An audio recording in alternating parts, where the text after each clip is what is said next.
This podcast is brought to you by the Love Serve Remember Foundation and Ramdas.org. Welcome to Ramdas Here and Now.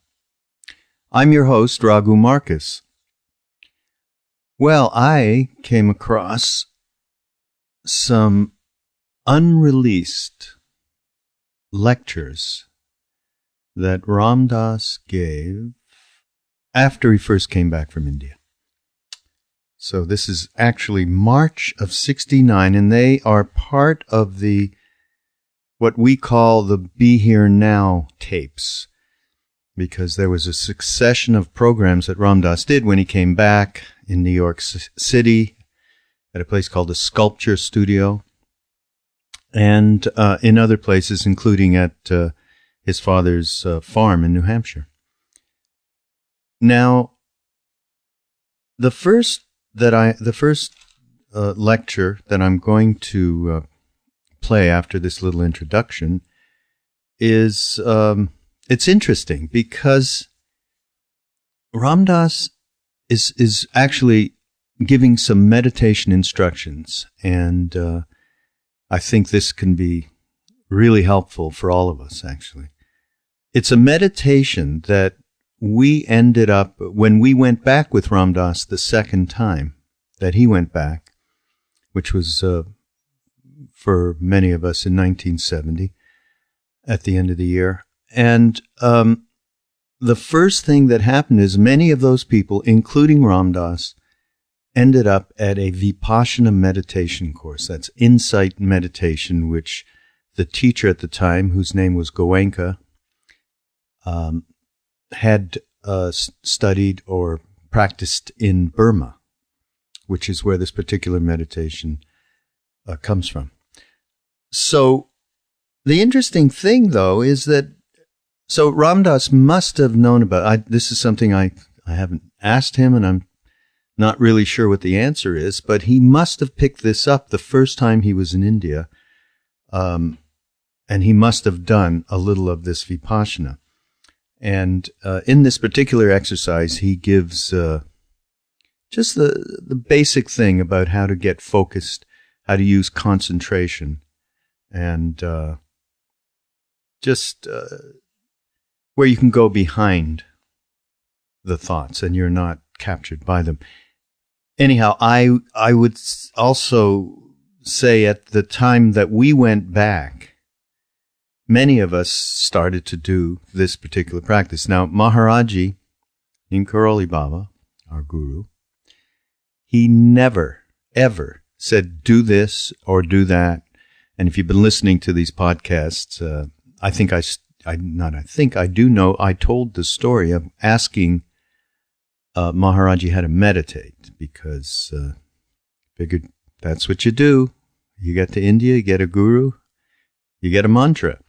So, and then, of course, he said, meditate like Christ. He was lost in love. He was lost in love with every sentient being. And there was a really powerful moment.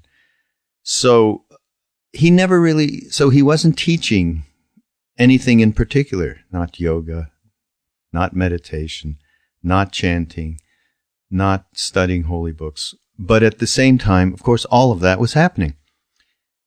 And I remember at one point, a few of us decided, okay, it was our turn. We had not been to the Vipassana meditation course, and it was centered in Bodh Gaya, where Buddha was enlightened under the Bodhi tree.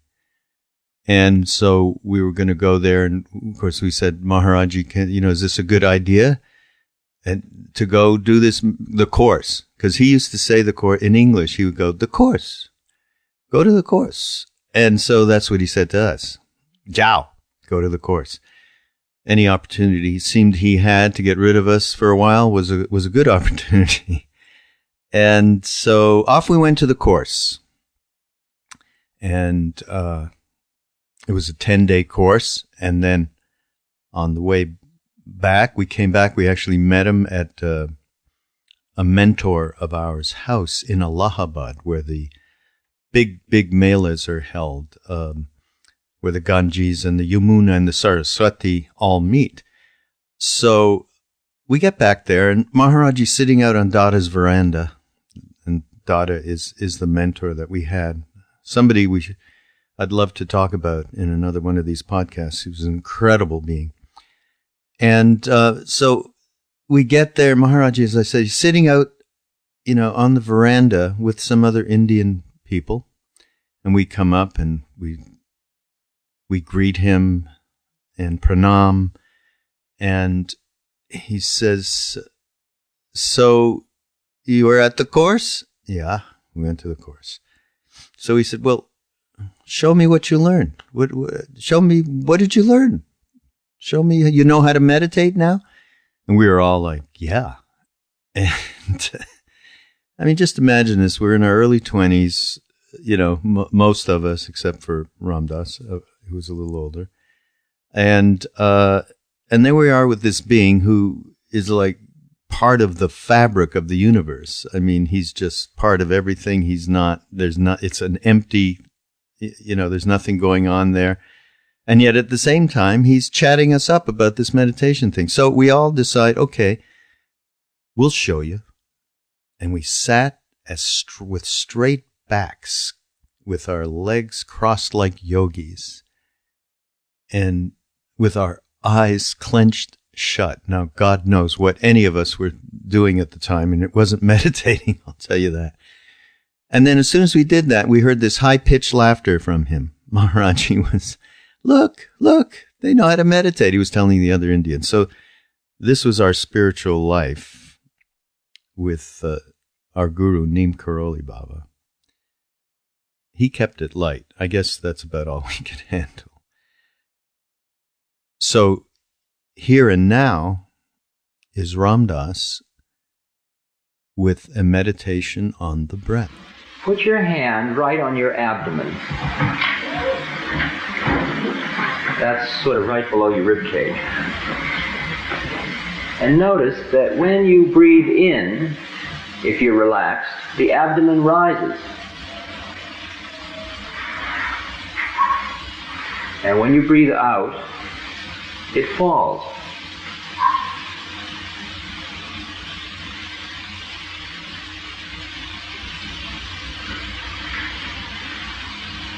Everybody know what I'm talking about? Can you find your abdomen? Okay. They would say, that is the instruction.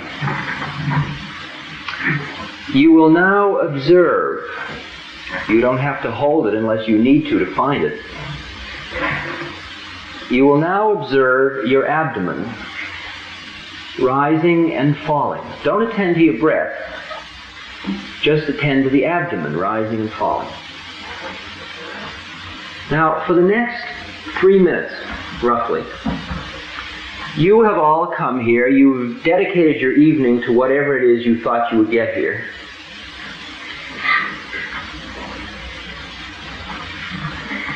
The student learns by daily increment. The way is gained by daily loss. Let's see how close to the way we can get.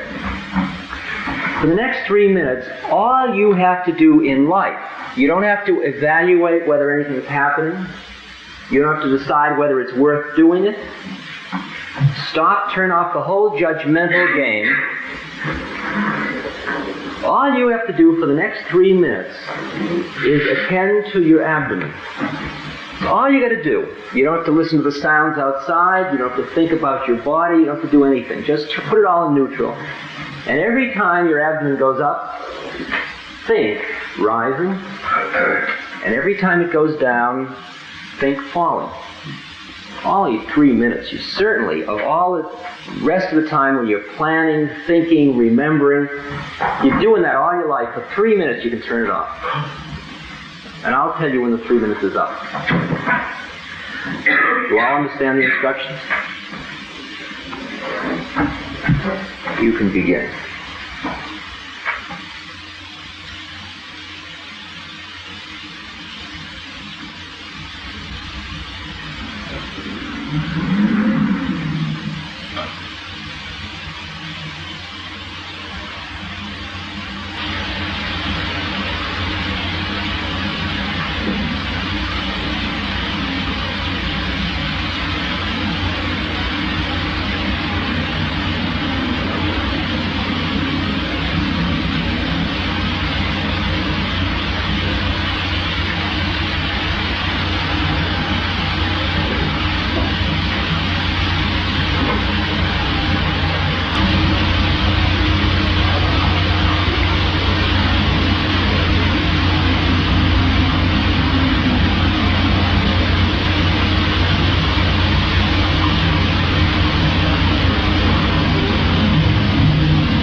if you were capable of carrying out that exercise fully, so that all that you felt was the abdomen rising and falling, and all that you heard was the inner sound of the words rising, falling, rising, falling. And in the course of just those 3 minutes, you had no other thoughts. You didn't hear the bus go by. I didn't instruct you to listen to the bus go by. You didn't notice any sensations from your behind on the seat, your legs hurting. Didn't instruct you to attend to your body. All the instructions are very simple. Just attend to rising, falling, rising, falling. Well, if you understand the instructions, the old Theravadan Buddhist monk would say to you, then we may proceed, and he would walk out and close the door. And there you would be for, at least as the beginners, it is recommended you do 3 hours in the morning, 3 hours in the afternoon, 3 hours in the evening. Rising, falling, rising, falling, rising. Now, imagine you're me. After all, I have a PhD. I have been rewarded for thinking. And I am put in this room and given this inane exercise to do. Just think rising, falling, rising, falling for 3 hours. 3 hours. Rising, falling, rising, falling.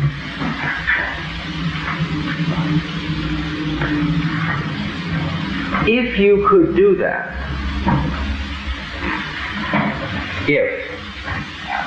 it's much harder than it might appear at first glance, then you have developed one-pointedness of mind, which is the first prerequisite, the first stage of going in behind your own rational mind to get to that, go through that discontinuous place, through the doorway into the next state of consciousness, into your Atman, into your Atman.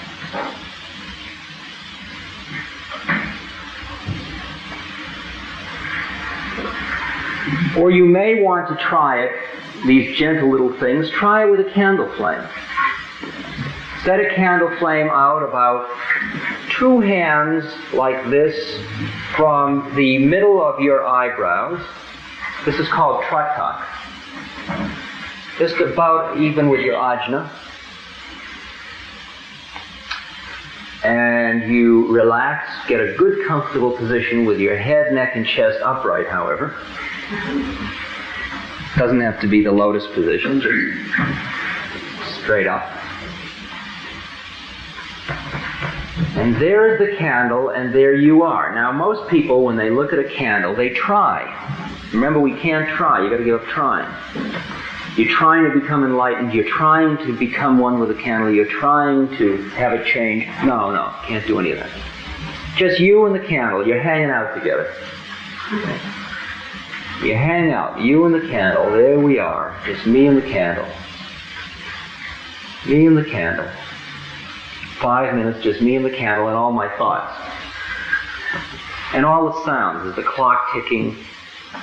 Right? Me and the candle there is. Feel my hand holding the candle. Faces, bodies, sounds, thoughts. They're all like those little spring bugs around flames, thousands of them. Just me and the candle and all these thoughts and sensations and visual and auditory and kinesthetic and taste and smell. It's all rushing around. Vivekananda likens the mind to a drunken monkey. He says it's a monkey that is drunk on wine and it's been bitten by a scorpion.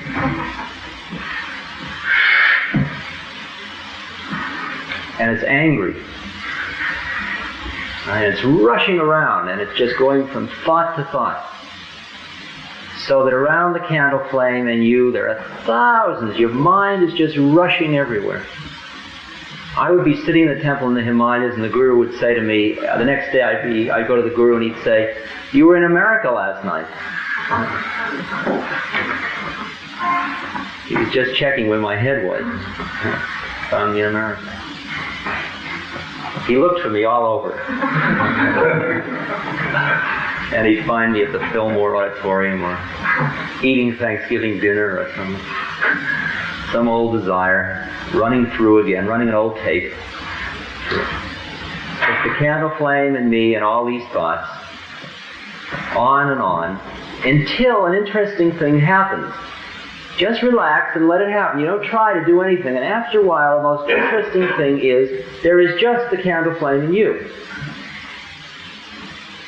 All the rest of it starts to fall away. You can't rip it away. You can't stop thinking. But if you don't reinforce it, it sort of gets extinguished. It takes quite a while, though, because you've been rewarded for thinking all the time. It's a thinking man's cigarette. It's a thinking man's life. Plan for the future. Think. Now just let the thoughts just drift by. Wow, look at that thought. I haven't had that one in a long time. On and on they come. On and on. For weeks. I mean, at least. Maybe for lifetimes.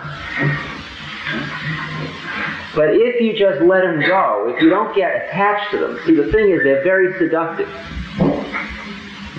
So you're thinking all these irrelevant thoughts, and they're all going away, and then along comes a really luscious one. And it really sucks you in again. And about 2 days later you wake up and say, "Oh, wow, I was looking at the candle flame doing tratak, and then I started to think about that old..." And maybe you'll be sucked into that same one another 100 times before the next time it comes along, "Oh, that one. Oh, no, not this time, baby. I'm not going on your trip. Just the candle flame and me." You got to really want to finish with your worldliness, because your thoughts will always take you back there. And then pretty soon there's just you and the candle flame, and there's this absolute calm place that descends on you. Absolutely, perfectly calm. You're now halfway home. Okay? You've really made a major step. You've calmed your mind down. There's only two of you, you and the candle flame. It's pretty good. So then you usually pat yourself on the back, and then that's a thought, and then you got to go through that one. And then as the months wear on, and the nettle fur grows on your skin, you keep right on doing this, and lo and behold, one day, there is just the candle flame. Just the candle flame.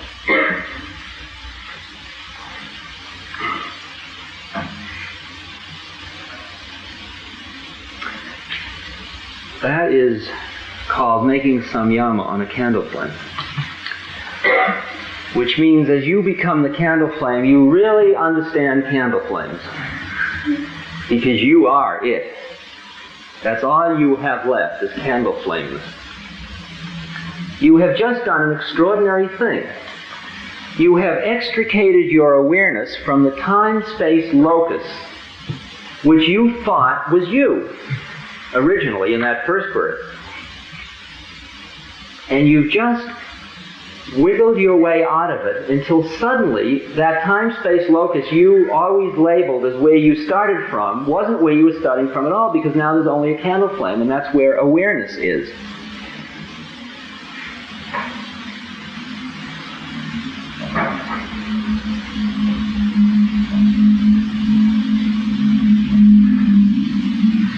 There is a meditation given by, in fact, it's the primary method given by the realized being Ramana Maharshi in southern India. Ramana Maharshi was 17 years old, And he became realized, and he never became unrealized. I mean, lots of us get high, but we come down. But he got there, and he stayed there, and he went up to Mount Arunachala, which is a very holy mountain. It's the mountain where Shiva sits, one of the mountains where Shiva sits. And he sat there. And he was very, very high. Many thousands of people were touched by his spirit, by his presence. Very pure, very simple, very, very beautiful being. And he said, look, the only game is to know who you truly are. Let's get on with it. So he gives this meditation, which is an extraordinarily interesting meditation if you can do it. It takes a kind of a power of thought that is difficult to develop. It is Gyan Yoga we're talking about this evening. That is using the mind to go beyond the mind. And the method is to sit comfortably and say, first, I am not the body. Now, I'll give you a little game you can play in doing this meditation. It's very interesting. You put I in the middle of your head. So you say, I, until you experience I-ness right in the middle of your head. I. Then when you say, I am not the body, you can experience your body as object. And I in the middle of your head as subject. I am not the body. Just your torso is all you're going to work on now. Now you say, I am not my 5 groups of organs of motion. And you take your arms, and you say, I am not my arms. And then you feel your arms. You know when your arm goes to sleep, and you then lift it, and it feels like somebody else's arm? Or it's been resting on top of the other arm, and suddenly you notice you have this strange arm resting? Well, that's the experience, if you keep working at it. I am not this arm. Then I am not these legs. And the 5 organs of action are the arms, the legs, 2, tongue, 3, anal sphincter, and the genitals, spine. Organs of action or motion. And in each case, you attend to it and you make it object and make the I in the middle of your head subject.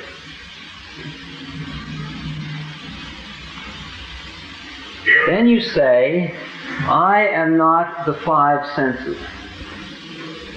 Now, if you were in a room where a clock is ticking,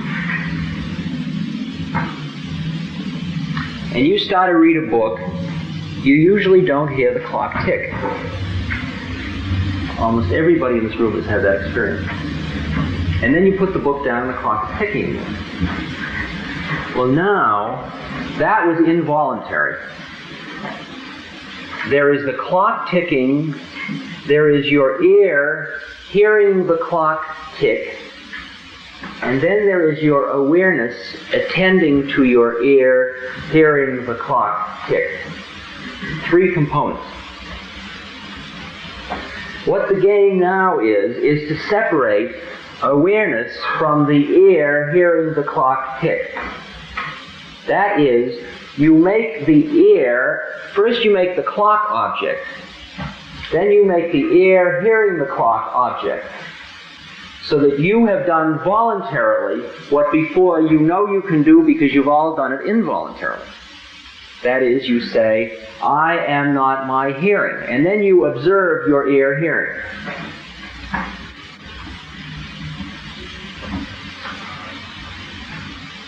I am not my seeing.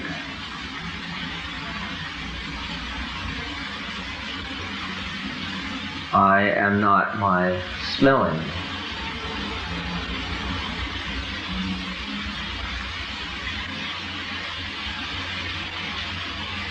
I am not my tasting. Feel the tongue tasting, it's doing its thing. The tongue is doing its thing. And here I am in the middle of my head watching the tongue doing its thing. I am not the skin feeling. You can feel your hand on your leg, or make it all object. All object.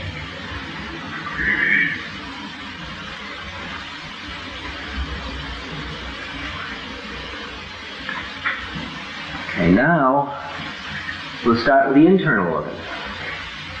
I am not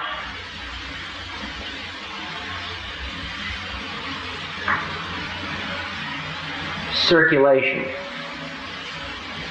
Now, you may or may not be able to feel your heart beating and your blood circulating. Later on you can when you work on this stuff, but at first it may be strange to you. You can visualize it. I is still in the middle of your head. Then I am not my digestion. I am not my excretion, my intestine, large intestine. I am not my respiration. Make breathing object now. Breathing is object. You're in the middle of your head.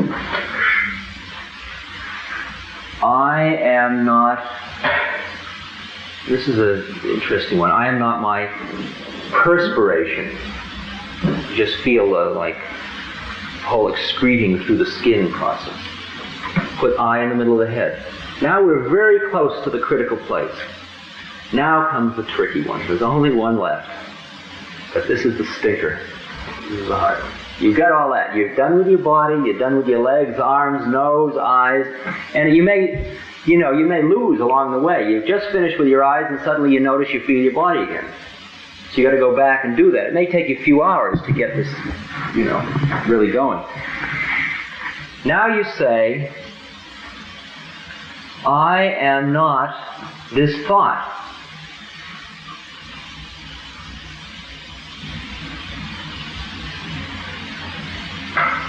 Which thought am I not? The thought, I am not this thought, is over there. And I am not it. Any label I put on myself is now a thought which I am not.